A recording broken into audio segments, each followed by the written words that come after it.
So our next topic for discussion in this GS2 section is going to be reservations. ठीक है, इससे पहले हमने एक सब्जेक्टिव टॉपिक को लिया था, that is fraternity, that we have discussed in the previous video. अब हम डिस्कस करेंगे अबाउट रिजर्वेशंस. अब इससे पहले फ्रेटर्निटी से related what can be the kind of questions that we may think of. So कुछ ऐसा आ सकता है, इससे पहले वी सॉ फ्रेटर्निटी ना, तो फ्रेटर्निटी से रिलेटेड अगर हम क्वेश्चंस के बारे में सोचें तो फ्रेटर्निटी जो है, we can think of questions like explain the interpretation of fraternity as mentioned in the preamble of our constitution and what did our founding fathers envisage by incorporating it into the preamble. तो इस तरीके का एक question हो सकता है. Do you think the ideal of fraternity is now more relevant than ever in our country? Explain. All these kind of questions can be thought of from fraternity. So we have addressed it. But I was just letting you know of the questions and you can think of more such questions. अब reservations पे आते हैं straight without much ado. Reservations. So, अब हम reservations के बारे में देखेंगे. So we have to cover it from all angles. We have to see important things. So first of all, reservation क्या है? रिजर्वेशन को देखा जा सकता है as a quota based affirmative action, यानी कि reservation can also be seen as a kind of positive discrimination. क्या करते हैं रिजर्वेशन में? We are facilitating access. हम अगर हमारे गवर्नमेंट जॉब्स हैं, अब इतने अगर गवर्नमेंट जॉब्स हैं तो we are reserving this much percentage of jobs for a particular section of the society. We are reserving those jobs. In educational institutions, we are reserving the seats. In legislatures also it can be, and reservation for SC/ST candidates hai na. So in legislatures, so it is about facilitating access to seats in government jobs, educational institutions and even legislatures to certain sections of the population. अब ये क्यों लाया गया reservation system? If you have to write in the introduction simple words में, the age old, जो हमारे country में जो एज ओल्ड कास्ट सिस्टम है, that is responsible for caste divisions, that is responsible for many section, for the many sections, for many people being belonging to certain castes, being severely discriminated, having faced historical injustice because of their caste identity. और इसको correct करने के लिए reservation system लाना जरूरी था. So that is the age-old caste system of India is responsible for the origination of the reservation system in the country. Historically, these sections, people belonging to these castes have been discriminated, have been deprived of opportunities and thus are not at equal footing with the general population. इस वजह से caste system जो है, these sections have faced historical injustice due to their caste identity, और इनको उसी स्तर पे लाने के लिए रिजर्वेशन लाना जरूरी था ताकि they also get representation, they also get equal opportunities. So this is what reservation is. India में कैसे गवर्नड है? It is governed by government policies जो that is backed by our constitution. Yes, reservation is backed by our constitution. किस तरह से?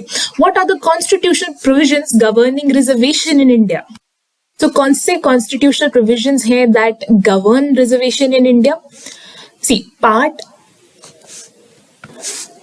16 of the constitution जो है deal करता है with reservation of SCs and STs in the central and state legislatures, यानी कि पार्लियामेंट और स्टेट लेजिस्लेचर्स में जो रिप्रेजेंटेशन होगा उसके बारे में it's been given in part 16. So these are the constitutional provisions. तो कॉन्स्टिट्यूशन में दिया गया है about reservation.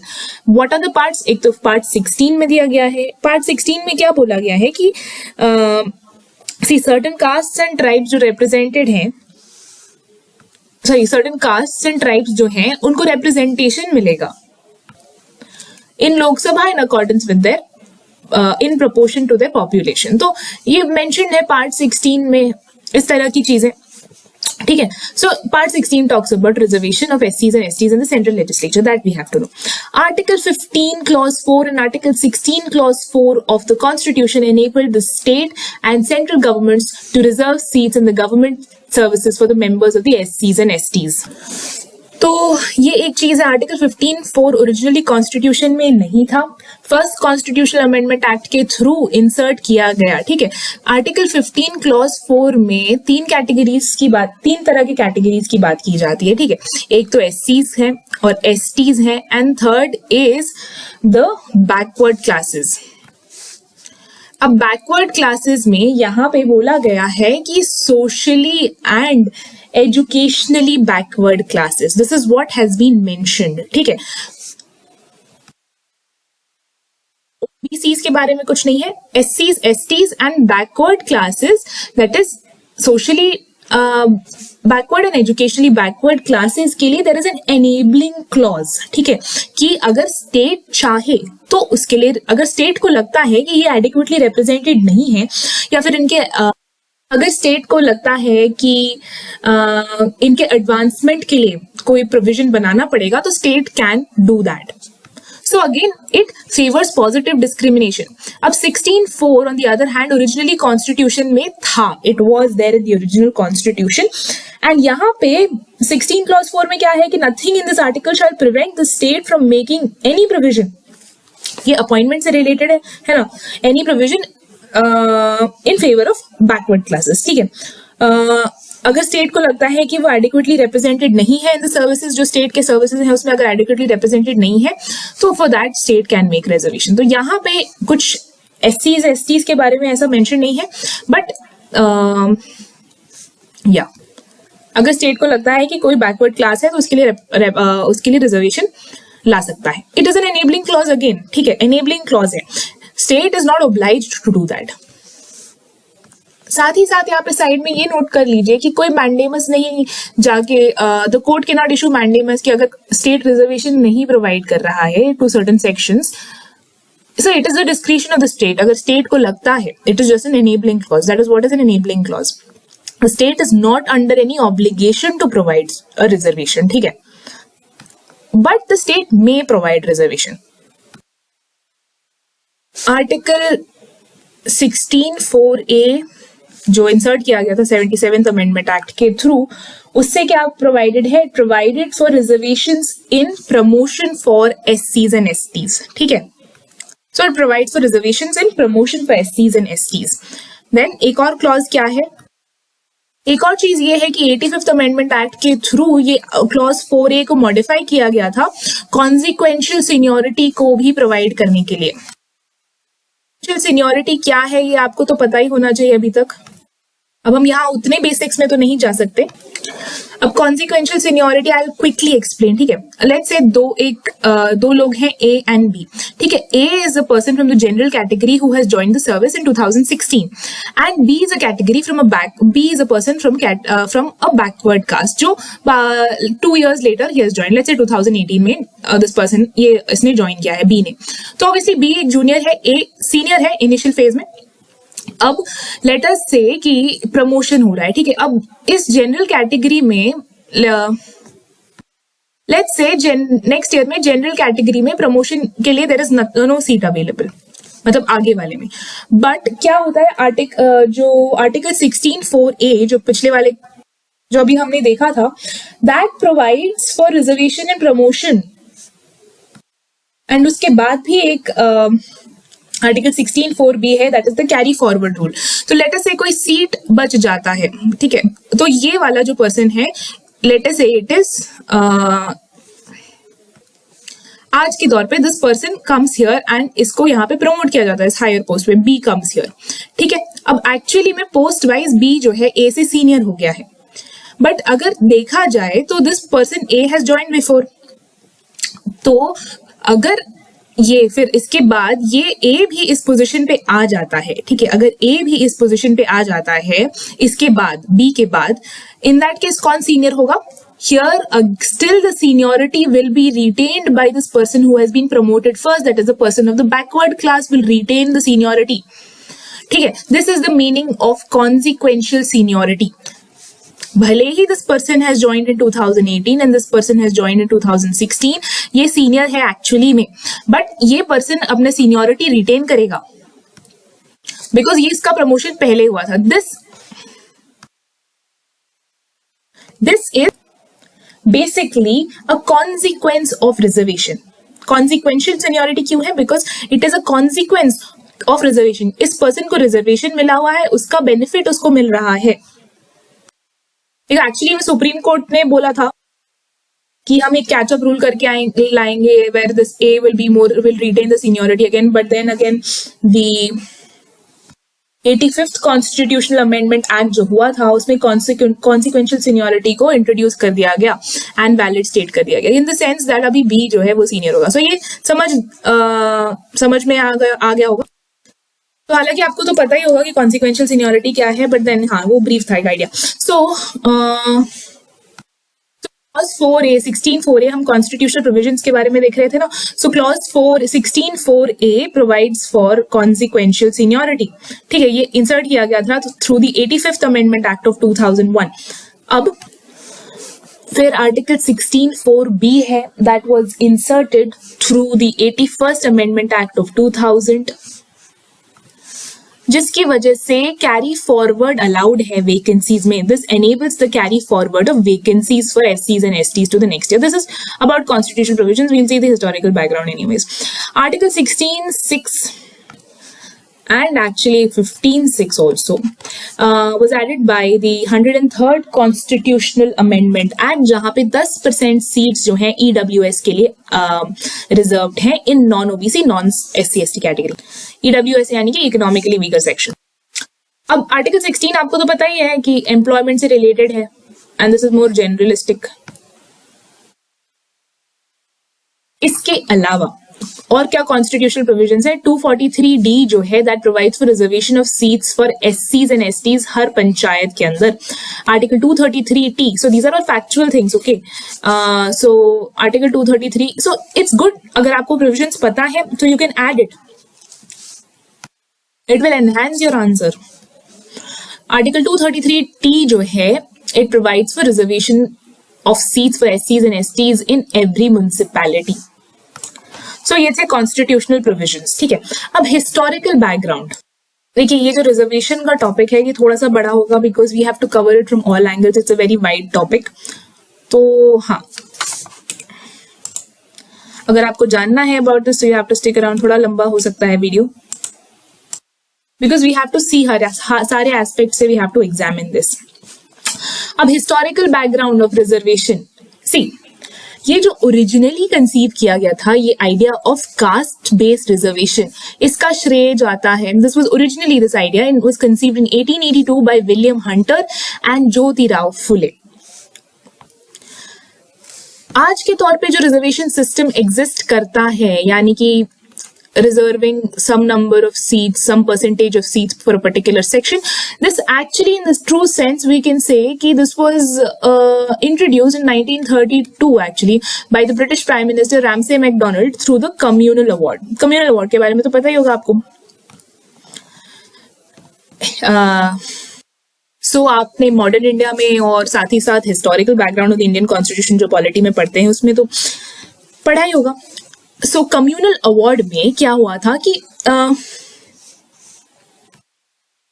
Ramsay McDonald proposed कि हम एक सेपरेट इलेक्टोरेट लेके आए दलित्स के लिए भी. Separate electorates, so the award made provision for separate electorates for Muslim, Sikhs, Indian Christians, Anglo Indians, Europeans and Dalits के लिए भी सेपरेट इलेक्टोरेट्स लाने की बात की गई थी.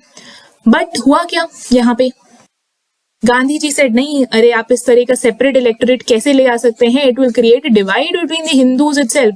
आप ये करिए कि आप अगर आपको देना ही है so you give reservation within the Hindu electorate to these Dalits. ठीक है, तो बहुत लंबा चौड़ा नेगोशिएशन चला between Gandhi ji and Ambedkar and finally they reached upon a consensus and sign the Poona pact, जहां पे डिसाइड किया गया था कि एक सिंगल हिंदू इलेक्टोरेट होगा और उसके अंदर एक पर्टिकुलर परसेंटेज ऑफ सीट जो है वो दलित्स के लिए रिजर्व किए जाएंगे. ठीक है, सो वहां से हम देख सकते हैं this origin of the reservation system that exist today start from that. ठीक है, वहां से उसका ओरिजिन है. सो आफ्टर इंडिपेंडेंस जो है रिजर्वेशंस इनिशियली प्रोवाइड किए गए थे ओनली फॉर SCs STs. ठीक है, अब ये SC STs के लिए ही था. OBCs के लिए रिजर्वेशन शुरुआत से नहीं था. कब आया OBCs के लिए रिजर्वेशन? देखो, OBCs के लिए जो रिजर्वेशन था that came into picture in 1991 on the recommendations of the Mandal commission, Mandal commission का रिकमेंडेशन आया। अब मंडल कमीशन के रिकमेंडेशन के बाद तो आपको तो पता ही होगा कि मंडल कमीशन जो है 1980 में तो Mandal commission recommended for reservation for the OBCs. They said 20% reservation, 27% was granted by the VP Singh government. The VP Singh government granted 27% reservation for the OBCs 1990 में। फिर 1991 में the PV Narasimha Rao government said कि देखिए हम दो चीजें करते हैं, एक हम इकोनॉमिकली वीकर सेक्शन के लिए 10% रिजर्वेशन रख देते हैं, जो इकोनॉमिकली वीकर सेक्शन है अमंग द अपर कास्ट, उनके लिए हम 10% रिजर्वेशन रख देते हैं। एंड यू गिव प्रेफरेंस, आप प्रेफरेंस दीजिए to the weaker sections. OBCs के अंदर भी अगर आपको रिजर्वेशन देना है, give preference to the weaker sections within the OBCs. ठीक है, ये वाला प्रोविजन तो इंदिरा सोहानी केस में स्ट्राइक डाउन कर दिया गया। This was upheld as the creamy layer concept in the Indira Sawhney case. So ये जो इंदिरा सोहानी केस था 1992 का, यहाँ पे सुप्रीम कोर्ट ने बोला कि ये 10% वाला नहीं चलेगा, बिकॉज ऐसा इकोनॉमिक क्राइटेरिया तो ऐसा कॉन्स्टिट्यूशन में हमारे दिया गया नहीं है। So we are striking down this, जो 10% वाला रिजर्वेशन आप लेके आए हैं for economically backward classes among the higher caste, we are striking down that. But okay fine, ये जो 27% रिजर्वेशन आप दे रहे हैं for the backward classes, it's fine. यहाँ पे सुप्रीम कोर्ट एक और चीज, supreme court said one more thing, it upheld the principle कि जो कंबाइंड रिजर्वेशन बेनिफिशियरीज हैं, आप सारे रिजर्वेशन जितने भी दे रहे हैं ओबीसीज प्लस एससीज प्लस एसटीज को कंबाइन करके जो वर्टिकल रिजर्वेशन है, ठीक है, जो वर्टिकल रिजर्वेशन है, that should not exceed 50% of India's population. 50% से ज्यादा आप टोटल रिजर्वेशन नहीं देंगे। अब यहाँ पे कॉन्सेप्ट ऑफ क्रीमी लेयर को अप्रूव किया गया, बोला गया it gain currency through this judgement.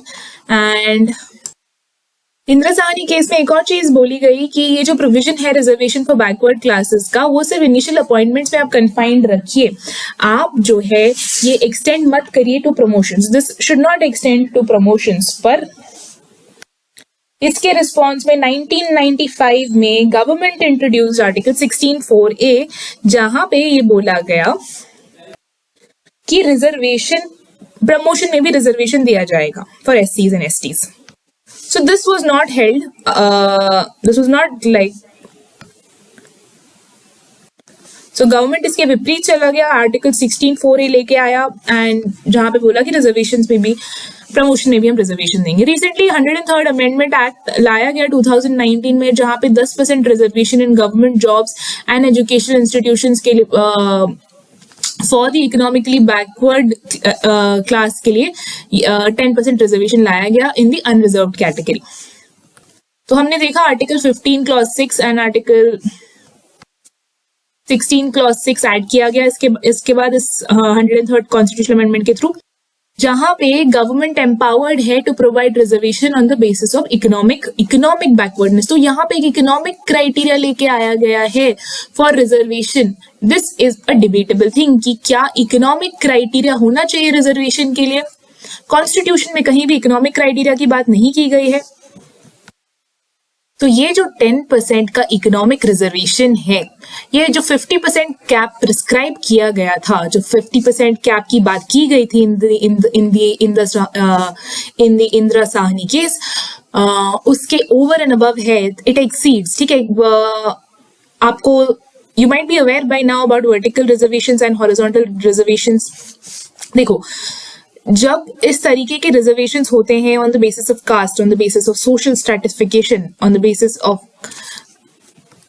Cast based reservations और वर्टिकल रिजर्वेशंस, पर अगर आप रिजर्वेशंस दे रहे हैं सेपरेटली फॉर वुमेन या फिर for the physically for the persons with disability, ये सारी चीजें will not be counted under this 50% cap. ये हॉरिजॉन्टल रिजर्वेशन है, ठीक है।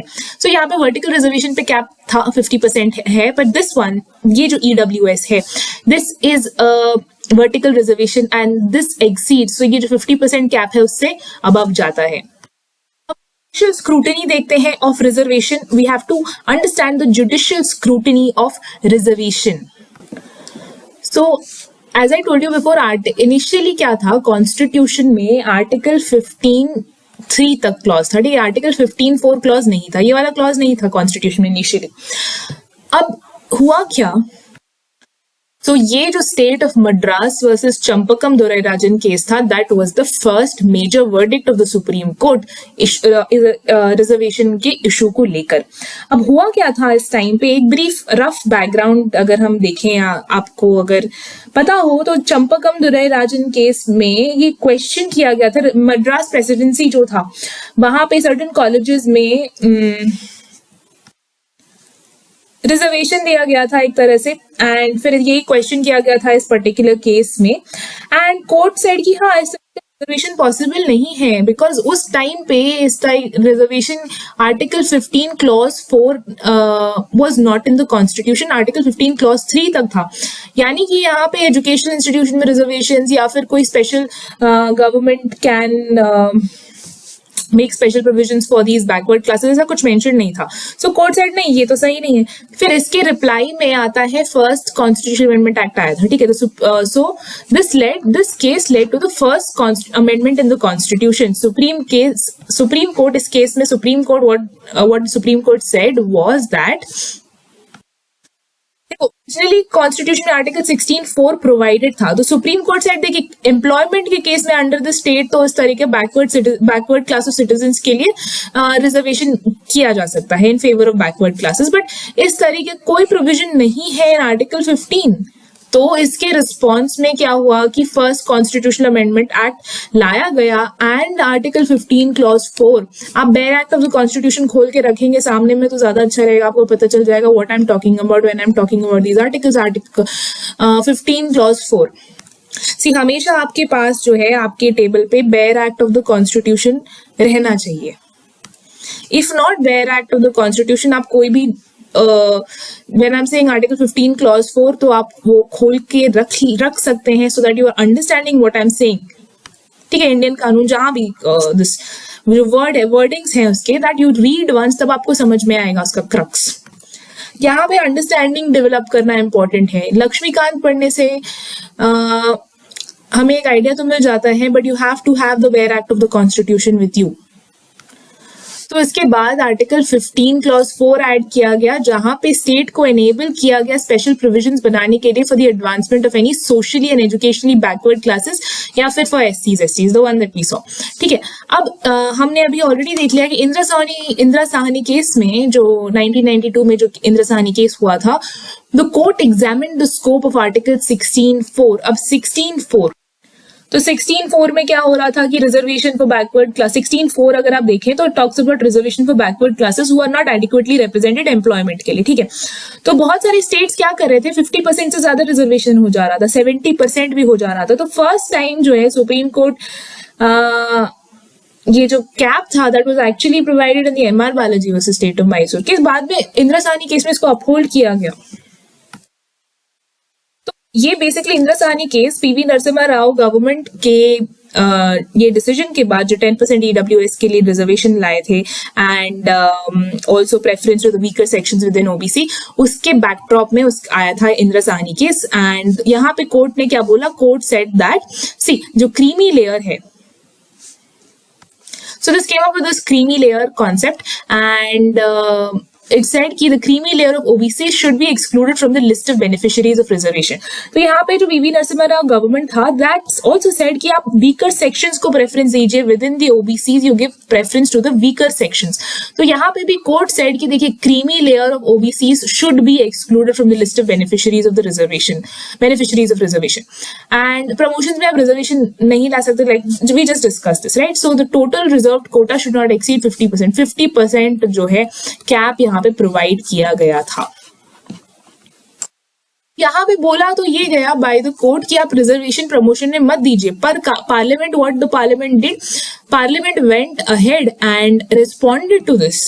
एक तरह का you know like fight was going on. यहाँ पे कोर्ट बोल रहा है रिजर्वेशन में प्रमोशन मत दीजिए, सॉरी प्रमोशन में रिजर्वेशन मत दीजिए। एंड पार्लियामेंट ने क्या किया, parliament actually went ahead and introduced article 16(4)(a) where they said you can have reservation for in promotions, ठीक है, फॉर एससीज and STs if they are not adequately represented. तो रिजर्वेशन प्रमोशन में भी reservation ले आए ये लोग। फिर 4A को और मॉडिफाई किया गया, आर्टिकल 16 क्लॉज 4A को फिर से मॉडिफाई किया गया, that we have already seen consequential seniority के बारे में, and it provided for consequential seniority again court के अगेंस्ट जाके। कोर्ट सेड कि नहीं आप कैचअप रूल लाइए, catch up rule is valid, but यहाँ पे क्या हुआ, दे सेड नहीं हम कॉन्सिक्वेंशियल सीनियरिटी को अपहोल्ड करते हैं। अब एम नागराज की, अब इतना कुछ तो हो गया, पर फिर उसके बाद सुप्रीम कोर्ट सेड कि ठीक है, हमने जो जो बोला आपने उसका पूरा उल्टा किया। सुप्रीम कोर्ट सेड कि ठीक है, अब हम आपके सामने 3 कंडीशंस रखते हैं, ठीक है, we have 3 conditions for you. ये एम नागराज केस में सुप्रीम कोर्ट केम अप।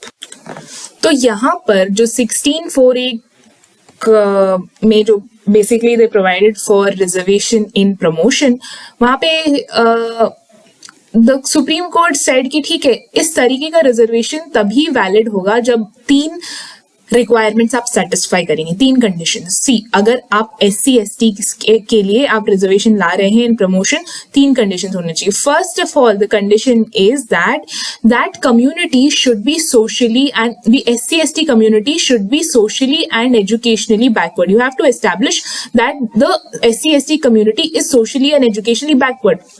दूसरी चीज आपको ये एस्टैब्लिश करनी है कि ठीक है, आपने ये एस्टैब्लिश कर दिया कि वो सोशली एंड इकोनॉमिकली बैकवर्ड है, तो नेक्स्ट चीज आपको ये एस्टैब्लिश करनी है कि they are not adequately represented in the public employment. अगर वो एडिक्वेटली रिप्रेजेंटेड नहीं है तभी आप उनके लिए इस तरह का रिजर्वेशन इन प्रमोशन करेंगे। अब इस तरीके रिजर्वेशन पॉलिसी जो है ओवरऑल एफिशिएंसी को हैम्पर नहीं करना चाहिए, that is what was told here. तो ये 3 कंडीशंस थे। अब इसके बाद आता है 2018 में the Jarnail Singh case, the Jarnail Singh versus Lakshmi Narayan Gupta case of 2018, जहां पे ये बोला गया, ये जो फर्स्ट कंडीशन था, ये बोला गया कि आप ये इसको स्ट्राइक डाउन कर दिया गया। ये बोला गया कि हमने 3 कंडीशंस प्रिस्क्राइब किए थे एम नागराज केस में, उसमें से ये वाला फर्स्ट कंडीशन प्रूव करने की जरूरत नहीं है कि SC and ST community socially and educationally backward है, क्योंकि वो है, ये पता है, this is for an established fact. अब reservation in promotion does not require the state to collect quantifiable data on the backwardness. अब बैकवर्डनेस प्रूव आपको करने की जरूरत नहीं, state doesn't have to prove backwardness by collecting any quantifiable data, ठीक है। ये बाकी के 2 कंडीशंस आपको सेटिस्फाई करने होंगे। ऑल्सो कोर्ट सेड कि हाँ, इस केस में ये बोला गया कि ये जो क्रीमी लेयर का कॉन्सेप्ट जो था ओबीसी, जो इंद्रासानी केस में बोला गया, वो एक्सटेंड होगा to the SCs and STs, and supreme court जो है सेड कि देखो ये जो क्रीमी लेयर का कॉन्सेप्ट है ये SC ST में भी लगेगा, और इस वजह से स्टेट जो है क्रीमी लेयर में जो आते हैं with in the SCs STs उसको रिजर्वेशन नहीं दिया जाएगा। ये इस केस में बोला गया था, ठीक है।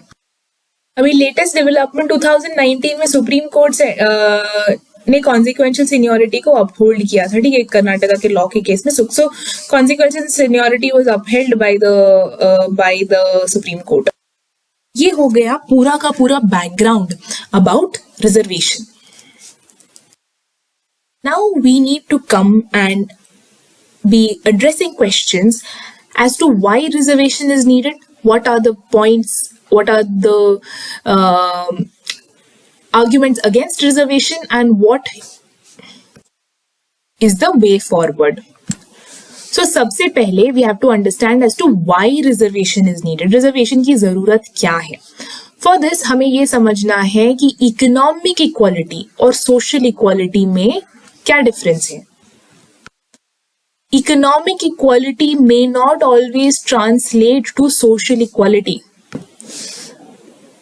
एक एनेक्डोट लेते हैं, एक एग्जाम्पल के थ्रू इसको समझते हैं। ये this can be used in the essay as well. From B.R. Ambedkar life, ठीक है, डॉक्टर B.R. अम्बेडकर। सो उनका एक ऑटोबायोग्राफिकल पीस है वेटिंग फॉर अ वीजा, उसमें ही टॉक्स अबाउट दिस थिंग कि he was back from the west and he was not able to find a place to stay in Baroda. तो हुआ क्या था, 1918 के अराउंड जब Ambedkar return to India after spending 3 years in USA and 1 year in London, and उनके पास एक अच्छा खासा पोस्ट था, he came to Baroda and he came to work as. अब probationer in the accountant general office. पर पूरे बड़ौदा में उनको ये पता चला कि पूरे बड़ौदा में कहीं भी कोई भी हिंदू होटल में उनको जगह नहीं मिलेगी रहने के लिए, because he was a Dalit, he was from the lower caste.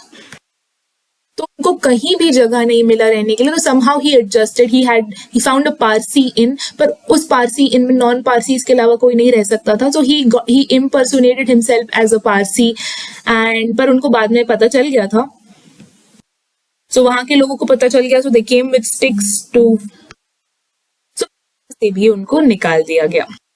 और कहीं भी पूरे बड़ौदा में उनको कहीं भी जगह नहीं मिला रहने के लिए, and he was forced to leave Baroda and return to Bombay and to find work elsewhere. तो इससे हमें पता चल जाता है from this particular incident, it's a true story, and यहाँ पे we understand the difference. See, इतना ही educationally, after doing so well, after having studied from the Columbia University, उनको कहीं भी जगह नहीं मिल रहा था रहने के लिए, after being financially well off, having a good job, people were not accepting. So there we see the difference कि इकोनॉमिकली भले ही अपलिफ्टमेंट हो गया हो, सोशल लेवल पे अगर लोग आपको स्वीकार ना करें because of your caste identity, that is social inequality. ठीक है, so there has to be something done to remove the effects of the injustice that these lower castes have faced over the entire period of history. So here, reservation is needed to correct the historical injustice that has been faced by the backward castes in the country, so that they get a level playing field, because they cannot compete with those who have had the access of resources and means for centuries. Those castes which have had access to means, to everything, to resources from centuries,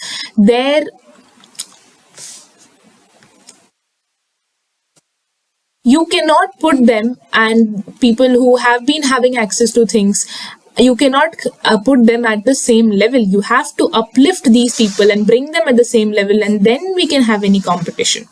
So to ensure adequate representation of the backward classes, ये भी है कि इस वजह से, because of this, because of not being able to come on the same level playing field, they have not had adequate representation. हमें नहीं देखने के लिए मिलता है that they are adequately represented in the services of the state. For the advancement of the backward classes, reservation is needed to ensure equality as the basis of meritocracy. All people must be brought at the same level before judging them on the basis of merit. आप ये तो कह देंगे कि merit के basis पे judge करना चाहिए, but have you seen the circumstances that these people have faced? We are not talking about, they haven't had access to those resources that people have had from the upper castes. So there we see a lot of social injustice happening to Dalits. So we have to ensure that goes away and these people come at the same level playing field. Then हम competition की बात कर सकते हैं, because दोनों लोग को equal opportunities मिली हैं. There is social equality that exists, and then we can talk about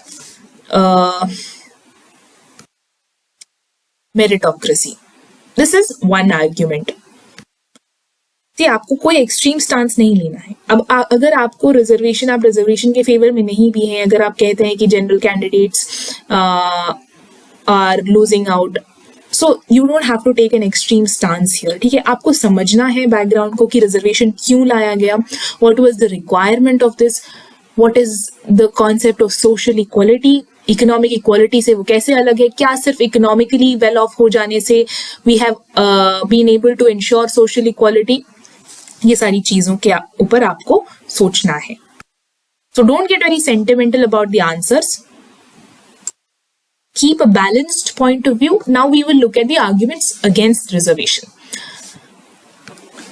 See, अगर आप जो स्टेट की सर्विसेज हैं उसमें रिजर्वेशन लाते हैं, रिजर्वेशन है, I mean there is reservation, उसकी वजह से क्या होता है कि there are divisions that come about, enmity हो जाती है between government employees and work place का एटमॉस्फेयर स्पॉइल हो सकता है. ठीक है. So there is a person who has come because of reservation versus a person who has come from a non-reserved category. There is a bias that exists in the minds of the non-reserved category against the people who have come through reservation. So there is a division that might arise. There might be enmity that might take place, and the atmosphere of the workplace might actually get affected. एक ये argument है कि देखो, ये जो reservation policy है उसका M क्या था? उसका एम था कास्ट को इरेडिकेट करना, द कॉन्सेप्ट ऑफ कास्ट को इरेडिकेट करना. पर हम क्या कर रहे हैं? कास्ट को परपेचुएट करते चले जा रहे हैं बाय रिजर्वेशन. आप स्पेसिफाई कर रहे हैं कि this person is belonging to this caste, that caste, and you are actually enhancing the caste identity. And caste based reservation system is actually perpetuating the notion of caste in the society. So the next point is about how the reservation has not achieved, how the objective of introducing reservations has not been fulfilled as such. Because reservation को क्यों introduce किया गया था? It was to ensure जो historically underprivileged communities हैं उनको equal access मिले resources से, but irrespective of economic progress, socially disadvantaged हैं. जैसे we saw in the case of B.R. Ambedkar, वो तो उस टाइम पे हो रहा था, अभी भी वैसी चीजें होती हैं. In the sense social equality अभी भी एस्टैब्लिश नहीं हुआ है. अब reservation, so which means that rather a point two favour the reservation, because अगर अभी तक सोशल इक्वालिटी एस्टैब्लिश नहीं हुआ है, सो इसका मतलब we can not actually do away with it. But ये कह सकते हैं कि the reservation, the way reservation has been implemented has not met its objective. So the implementation, the way it's going on is has not shown great results. So there is a flaw in that. If it has not been, even after these many years, if it has not been able to address this, then there is something wrong with it. ठीक है. अब बहुत लोग ये भी कहते हैं कि reservations are the biggest enemy of meritocracy, जो बहुत सारे progressive countries का foundation है, in the sense that आप एग्जाम्स को ही ले लीजिए तो a person who has a category from SC STs, ऐसा कहा, I mean there is a general frustration among candidates कि जो people who belong to the categories clear exams with lower cutoffs, while people in the general categories have to face the brunt of it. though भले ही the general candidate might have worked much harder, is much more intelligent, or is much more so meritorious or something of that sort, so that people think that it is an enemy of meritocracy. They say that you should address the issues at the grassroots level. It has become a tool to meet narrow political ends. क्या हो रहा है? Cast identities को perpetuate करते चले जा रहे हैं लोग, ताकि वोटर बैंक पॉलिटिक्स जो है वो खेला जा सके. They please people by giving them reservations, by putting them into by invoking class loyalties and primordial identities. So people अगर अपने caste को भूल भी रहे हैं तो they are continuously being reminded of their caste because of narrow political motivations. तो ये क्या हो गया है? It has become a tool to meet narrow political ends. अब ये एक बहुत important drawback है रिजर्वेशन का. क्या हो रहा है कि let us say ये पूरा का पूरा, let us say this represents the caste like a strata. अब यहाँ पे जो टॉप लेयर पे लोग हैं वही लोग बेनिफिट जो है उठाए जा रहे हैं. Not even this much, it would be much lesser number of people who have been appropriated, who have appropriated the benefits of reservation. And जो बाकी के लोग हैं, जो मोस्ट मार्जिनलाइज्ड पीपल हैं, वो बेनिफिट्स ही नहीं उठा पाते. दे परपेचुअली, ये फिर इनके जनरेशन, फिर उनके generation, they continuously reap the benefits of reservation. And जो नीचे के जो the people who are at the lower end, who are the non-dominant, non-elite class within the backward castes, have continued to face the brunt of caste. ठीक है. So the most marginalized within the backward classes have remained marginalized, which means that our reservation has not been able to percolate. It has not gone to the most marginalized, to the bottommost layer of the the caste to that section which actually requires it, जिसको actually जरूरत है उसको benefits ही नहीं मिल रहे हैं. Reservation जो है एक ये भी कहा जाता है, दिस इज अ क्रिटिसिज्म, कि रिजर्वेशन जो है एक मैकेनिज्म ऑफ एक्सक्लूजन बन गया है rather than inclusion, because upper caste poor भी तो डिस्क्रिमिनेशन फेस कर रहे हैं. अगर आप गरीब हैं तो you are socially you are facing social inequality, because now what we see is that people who are poor are being treated in an unjust way by the society, और इस तरह से they are facing social inequality, they are facing and injustice.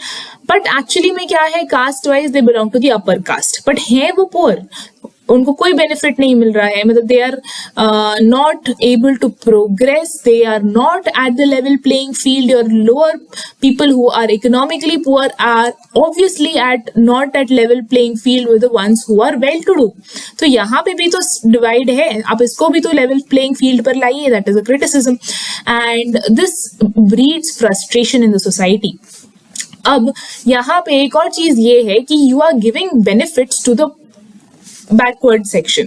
अब इससे क्या होता है कि पीपल चाहते हैं कि वो बैकवर्ड ही रहें, because they start aspiring for backwardness, क्योंकि उनको बेनिफिट मिल रहा है बैकवर्ड होने से, ठीक है, रादर देन फॉरवर्डनेस. तो they will not aspire for forwardness and they will want कि वो कास्ट आइडेंटिटी जो है वो परपेचुएट करती रहे, और जो उसके कारण बेनिफिट्स मिल रहे हैं वो भी परपेचुएट करते रहें, और इस तरह से एक स्टैग्नेशन हो जाता है कंट्री में. द कम्युनिटीज जो देखो, आप अगर आप रिजर्वेशन दे रहे हैं, it is very important to determine which community is actually backward and which community is not backward. अगर कोई कम्युनिटी एक्चुअली में बैकवर्ड है और उसको बैकवर्ड नहीं माना जा रहा है, तो उस कम्युनिटी के अंदर फ्रस्ट्रेशन बढ़ जाएगा and communities excluded from reservation, उनके अंदर एनिमोसिटी, गुस्सा भर जाएगा, प्रेजुडिस जो है वो भर जाएगा, ठीक है. एंड कौन से बेसिस पे आप एक कास्ट को इंक्लूड कर रहे हैं, this is also something controversial.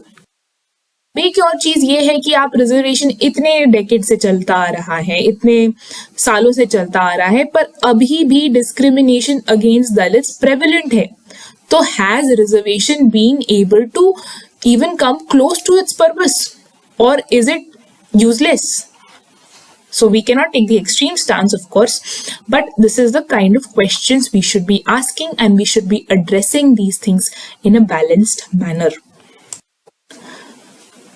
So those were the things. अब ये आजकल like recently we have seen कि demands for reservation बढ़ते जा रहे हैं. ऐसा क्यों है?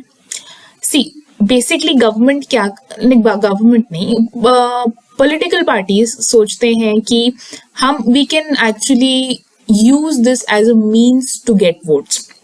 ठीक है, क्या होता है कि बहुत सारे, जैसे the government of a state, कोई भी स्टेट है, उस स्टेट के अंदर गवर्नमेंट को काम करना था डेवलपमेंट के ऊपर, डेवलपमेंट पॉलिसीज के ऊपर. It had to address agrarian problems and employment को एड्रेस करना था, डेवलपमेंट लाना था. तो दीज थिंग्स हैव अकम्प्लिश नहीं हुए हैं, ठीक है.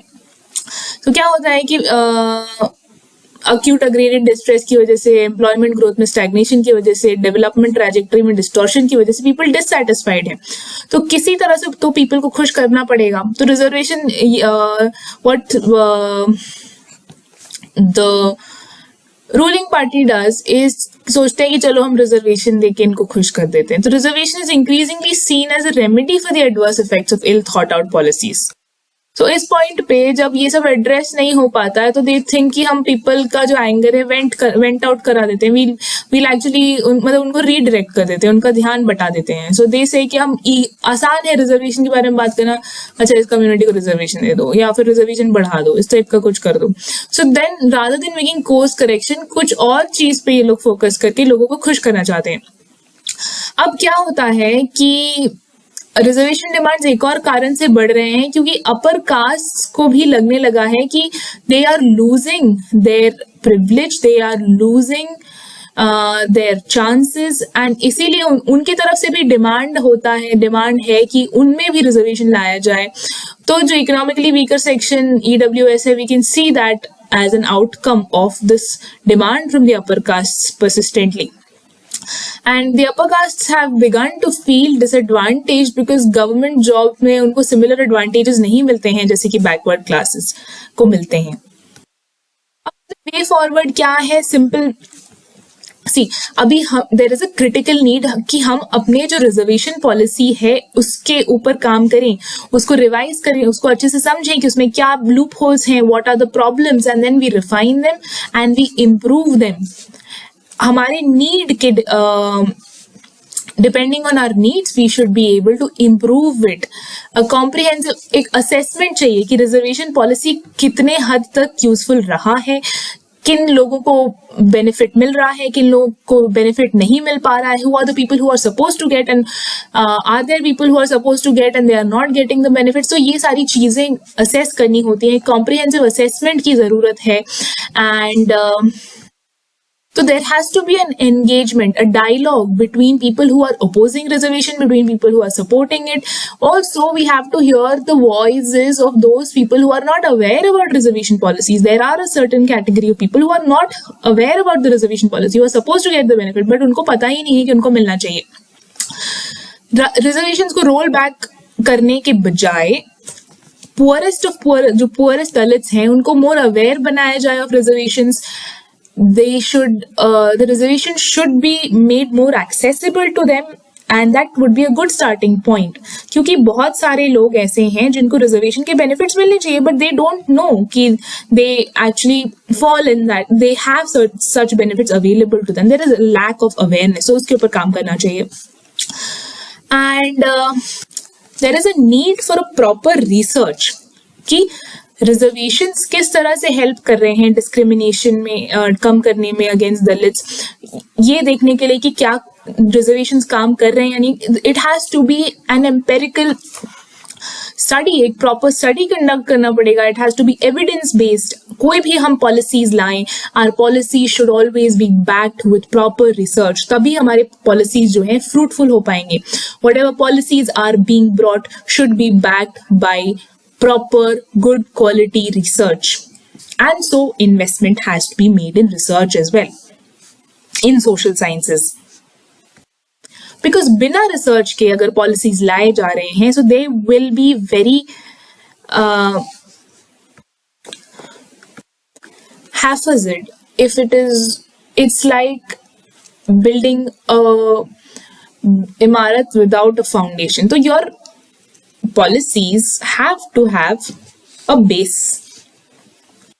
It should be well directed ताकि सही target पे जो people it should reach the people who actually are in need of it.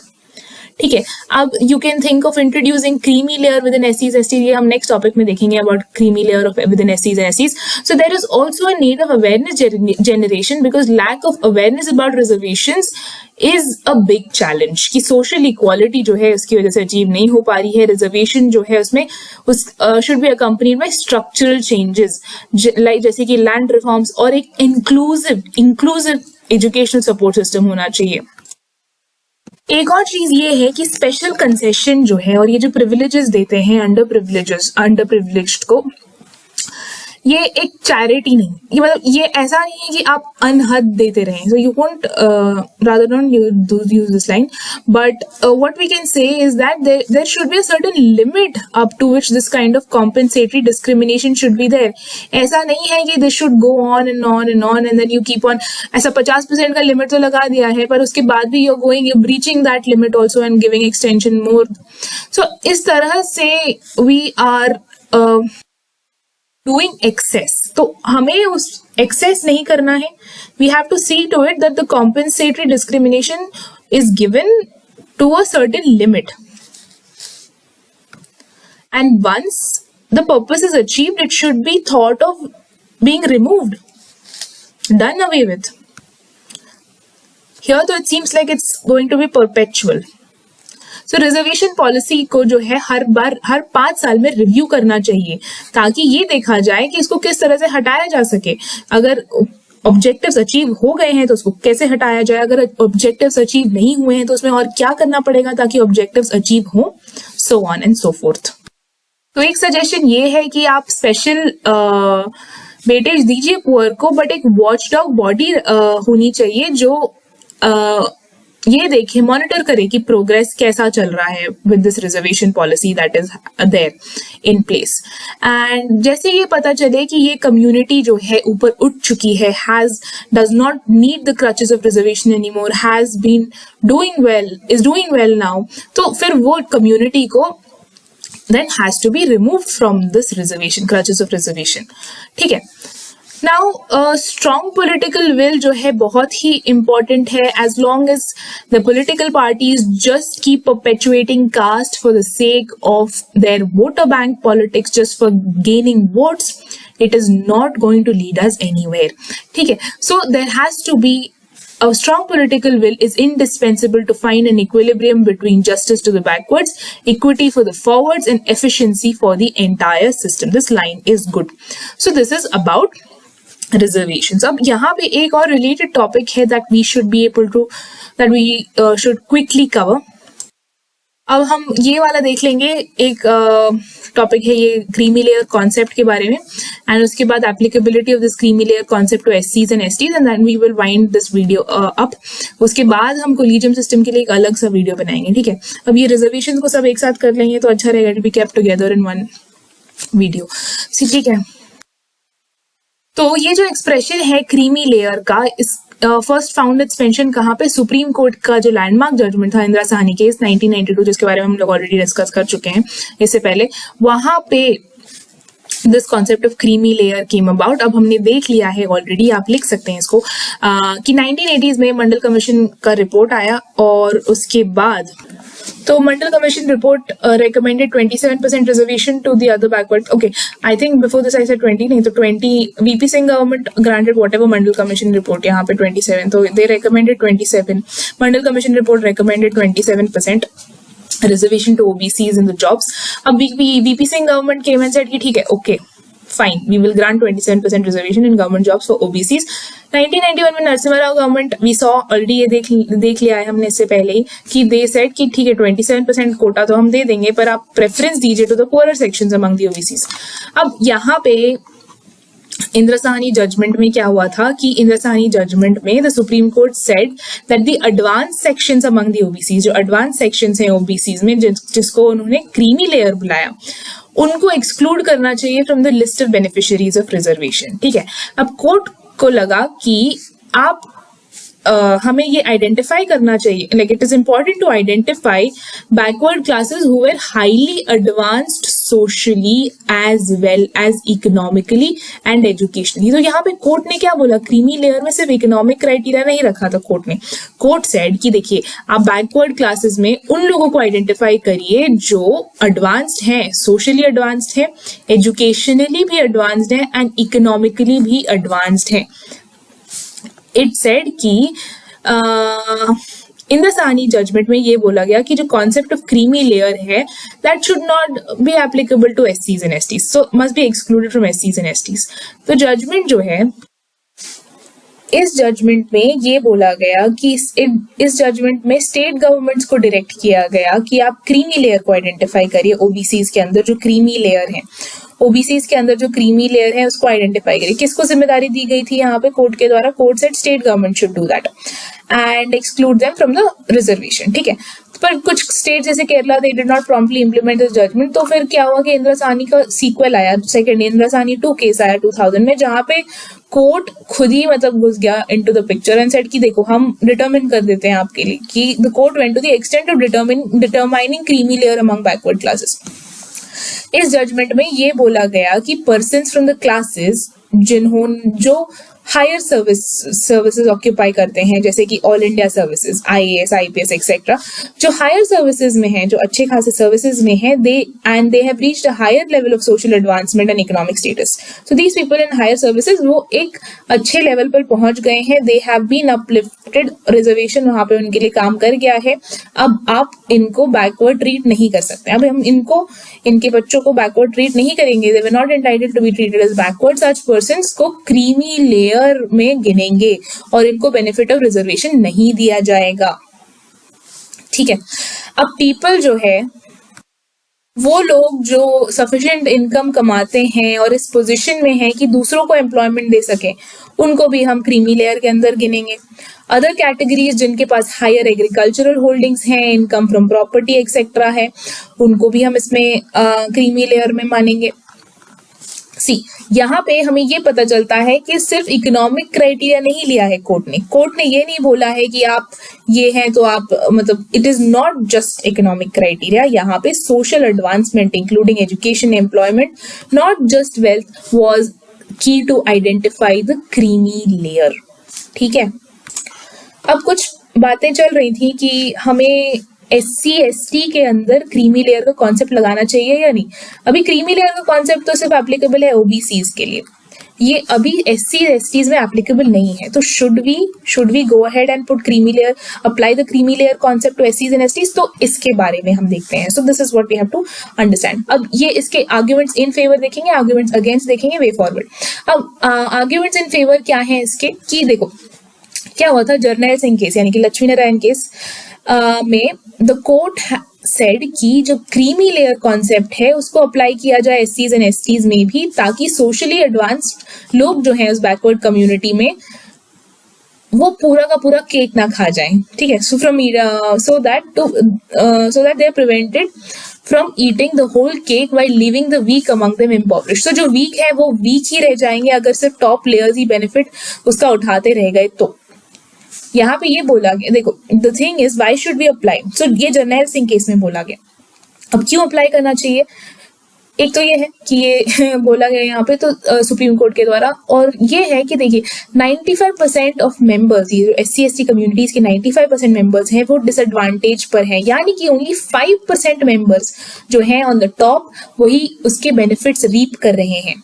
Supreme court जो है Nagaraj versus Union of India case में,